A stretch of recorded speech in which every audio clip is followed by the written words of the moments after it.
Meu Senhor e meu Deus, creio firmemente que estás aqui, que me vês, que me ouves. Adoro-te com profunda reverência. Peço perdão dos meus pecados e graça para fazer com fruto este tempo de oração. Minha Mãe Imaculada, São José, meu Pai, senhores, anjos da minha guarda, intercedei por mim. Hoje é o dia em que a Igreja celebra a cadeira de São Pedro. Cadeira quer dizer o símbolo do seu poder, por isso é que se chama também ao professor mais importante de cada cadeira, o catedrático, ou por isso também o símbolo do rei é o trono em que se senta, ou o próprio bispo tem a sua sé, ou a sua sede, catedral. Catedral vem também de cadeira, como símbolo do seu poder. No dia de hoje recordamos esse chamamento que foi feito a Pedro para que ele presidisse a Igreja, também na certeza de que o Papa conta sempre com a proteção de Deus para realizar aquilo que é a sua missão.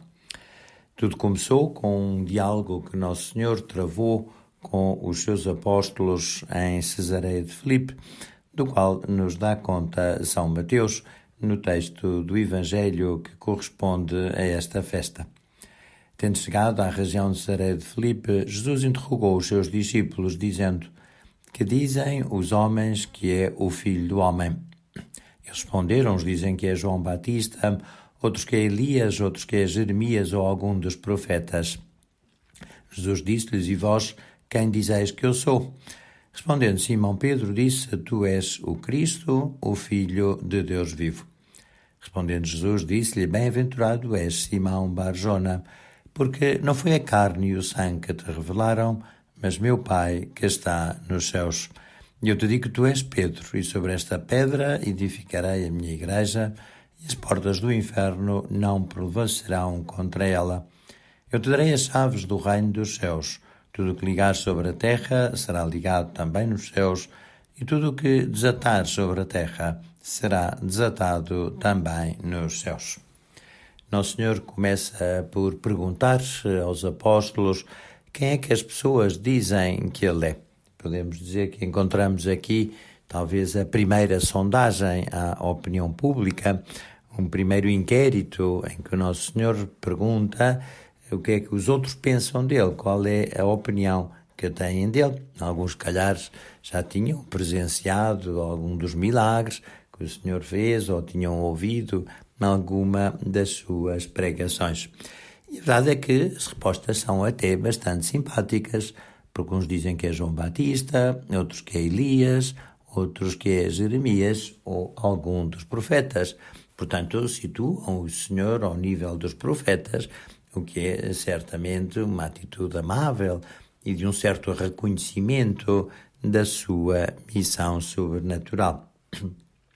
Contudo, essas respostas, como geralmente acontece com os inquéritos ou as sondagens, sobretudo quando incidem em matérias que são de fé ou moral, essas respostas, embora todas muito simpáticas, são falsas, porque Jesus não é João Batista, Jesus também não é Elias, também não é Jeremias, nem nenhum dos profetas. De facto, a Igreja não transmite um conhecimento humano, nem é importante na Igreja aquilo que a maioria das pessoas pensam. A Igreja não é uma associação em que expressa a vontade maioritária dos seus membros ou dos seus sócios. A origem da Igreja é sobrenatural. Não é a nossa Igreja, é a Igreja de Cristo. E por isso Nosso Senhor fala de edificar a sua Igreja. E esta Igreja, que é a Igreja de Cristo, nasce da sua revelação. O que interessa não é saber o que é que os católicos pensam, não é o que é que os cristãos gostam.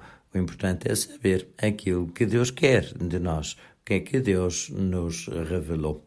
E é por isso também que, depois desta primeira resposta de tudo aquilo que as pessoas diziam acerca dele, Jesus pergunta aos próprios apóstolos: "E vós, quem dizeis que eu sou?" Era uma pergunta mais direta, mais comprometedora, mas Pedro não se acanha. Ele talvez tivesse, de todos os apóstolos, fosse aquele que tinha mais facilidade de palavra, aquele que era mais intempestivo, às vezes que também saía asneira, que é perigoso quando uma pessoa fala sem pensar, mas neste caso não, Pedro acertou e acertou em cheio. Tu és o Cristo, o Filho de Deus vivo. Suponho que os apóstolos todos devem ter deitado as mãos à cabeça a pensar o que ele foi dizer. De facto, é por esta mesma afirmação que Cristo será depois condenado pelo Sinédrio e crucificado por Pôncio Pilatos. Portanto, era muito ousado fazer uma afirmação destas. Mas Pedro fê-la, e seguramente os apóstolos ficaram um pouco assustados, pensaram agora o Senhor se calhar vai dar uma rabecada, mas o Senhor não lhe deu rabecada nenhuma, o Senhor até o elogiou. E é curioso até porque Nosso Senhor o elogia sem o elogiar.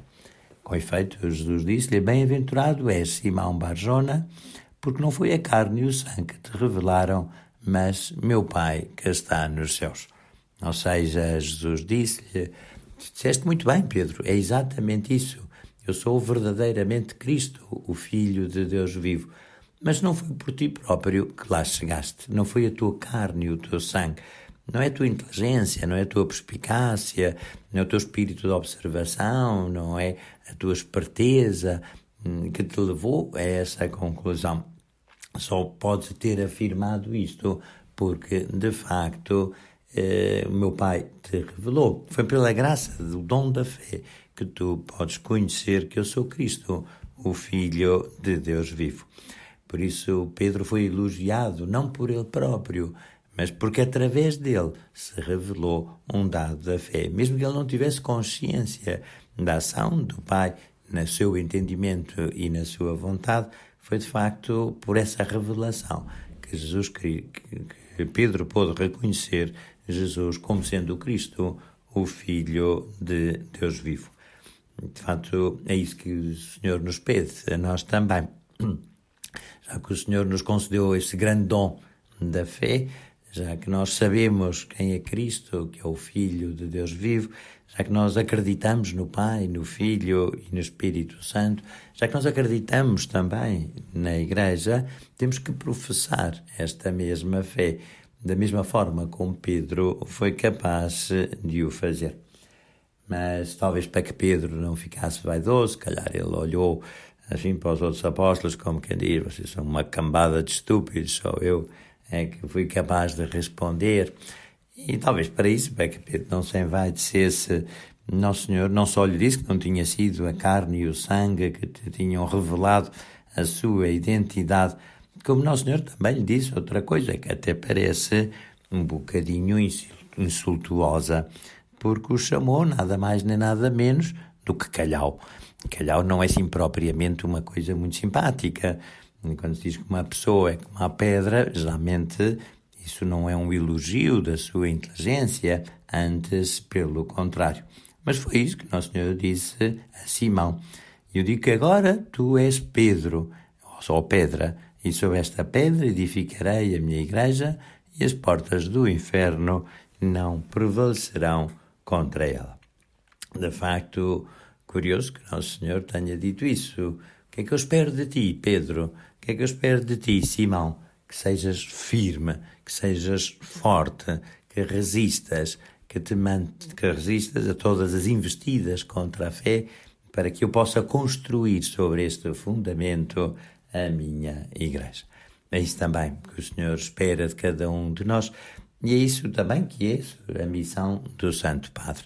Por isso, no dia de hoje, devemos rezar pelo Papa. Sabemos que o Papa é infalível quando ensina em matérias de fé ou de moral, invocando a sua máxima autoridade.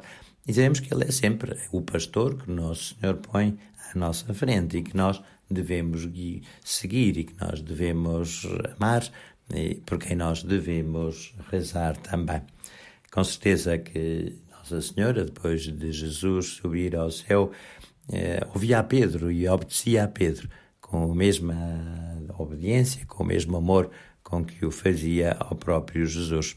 Vamos pedir a Nossa Senhora pela unidade da Igreja, vamos pedir a Nossa Senhora também pelo Papa Francisco, vamos pedir a Nossa Senhora para que todos, com Pedro, seguimos a Jesus por Maria.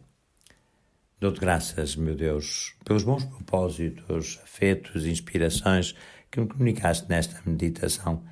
Peço-te ajuda para os pôr em prática. Minha Mãe Imaculada, São José, meu Pai e Senhor, anjo da minha guarda, intercedei por mim.